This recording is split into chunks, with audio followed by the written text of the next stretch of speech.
2024 жылдың соңғы айлары. Тіркеуде тұрған емханадан қоңырау шыр етті. Талдауларыңызда онкологиялық ісікке күдік бар.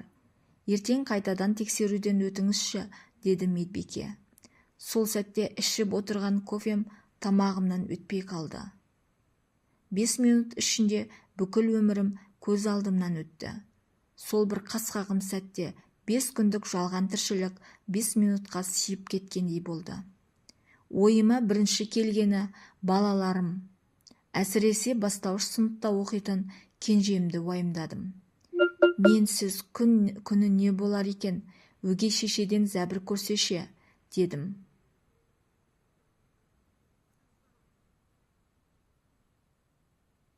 Жүрегім шыр етті. Осы кезде ата-ананың негізгі миссиясы балаларын өз бетінше, яғни әке-шешесіз өмірге дайындау екенін түсіндім. Сосын бұл өмірден не рақат көрдім? Өз қалауымша өмір сүрдім бе? Деген сұрақ еріксіз ойыма орала берді. Ойыммен алысып жүріп, ұсталармен ұрысып жүріп, салған жаңа үйдің бөлмелерін шолып шықтым. Әр бұрышта менің маңдай терім, маған ғана белгілі естеліктер. Үйдің әр заты менің таңдауым, әр бұйым менің талғамым. Күйеуім бұл үйге бір тиын қоспаған. Ол жалақысын тек өзіне жұмсайды. Бастықтарға сый-сияпат, достарымен көңіл көтеру, ай сайын жаңа киім, қымбат телефон, астындағы көлік. Ал мен базарда сауда жасап, Инстаграмға күн сайын тауар жүктеп, соның әр тиынын жинап, бұл үйді 6 жыл бойы салдырттым. Қоныстанғанымызға бар жоғы 1 жыл. Осы үйдің рахатын енді басқа әйел көреме деген ой ішімді қарып кетті. Сағынып күтіп жүрген бақытты шақтарым тек арманда қалмақ па? Жаңа жылда дастархан жайып, туыстарымды шақырам деген ойым не болды? Осы күнге дейін бір мәрте шетел асқан емеспін. Тіпті Ташкент пен Ыстықкөлге де жете алмаппын. Абысындарым барған, ал мен бір күндік сапарға кететін 20-30 мың теңгені артық шығын деп ойлап, өзімді тыйыппын.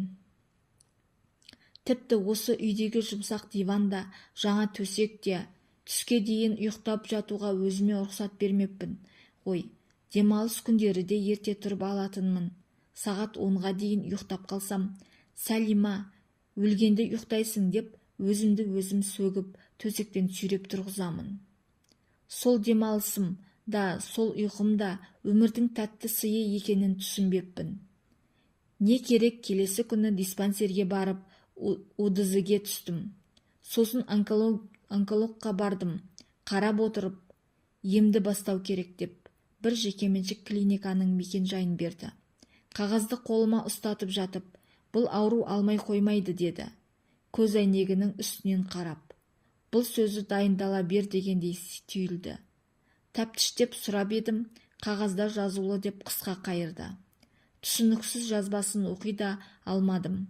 Жалпақ тілмен түсіндірсе қайтеді, бірақ екі көзіме жас толып, тамағыма өксік тығылып сөйлей алмадым. Жүрегім езіліп, автобуста отырып еңкілдеп жылай бастадым. Өзімді тоқтата алмағасын, орта жолда түсіп қалып, жол бойындағы скверде отырып, дос-жаранға, жақындарымның бәріне SMS арқылы диагнозымды айтып шықтым. Ішімде тұншығып жатқан қорқынышпен жалғыз қалғым келмеді. Әрине, біреу жұбатса, біреу туысының ұзақ ем қабылдағанынан сондай дерттен қайтқанын айтып қорқынышымды ұлғайтты. Күйеуім мүсіркей қарады. Тек 10-шы сыныпта оқитын інім ғана киноларда талдамаларды шатастырып алып жатады ғой, басқа дәрігерге тексеріліп көрсеңізші, деді. Туыстарым Алматыға, Астанаға тексеріл деді. Неге бұл ой маған келмеген? Алматыда толық тексерістен өттім. Шынында ондай диагноз жоқ екен. Шымкенттік дәрігерлер қателесіпті. Артынша Астанаға да барып тағы тексерілдім. Олар да күдіктен арылтты. Сол бір оқиғаға алғыс айттым. Өйткені мені басқа адамға айналдырды. Өмірге, адамдарға, өзіме деген көзқарасымды 180 градусқа өзгертті. Бұрын мән бермеген ұйқының өзі маған енді Құдайдың сыйындай. Тыныш таң, ыстық шай, бала күлкісі, жылы ванна, жұмсақ төсек, бәрі қымбат. Мен қазір өмірге құштарлықпен, құмарлықпен қараймын. Өзіме түске дейін ұйықтауға, демалуға, қымбат бұйым алуға, қыдыртуға рұқсат берем. Ұйқымнан қуанып оянам. Ештеңені кейінге қалдырмаймын. Себебі өмір мәңгі емесін. Кез келген сәтте тоқтап қала салуы әбден мүмкін екенін түсіндім. Егер сіз де мен сияқты тапқаныңызды өзіңізге қимай, қуануды, саяхаттауды, отырысқа баруды, бәрін кейінге қалдырып жүрсеңіз, тоқтаңыз. Өмір қазір, дәл қазір өтіп жатыр. Осыны әркез есте ұстаңыз.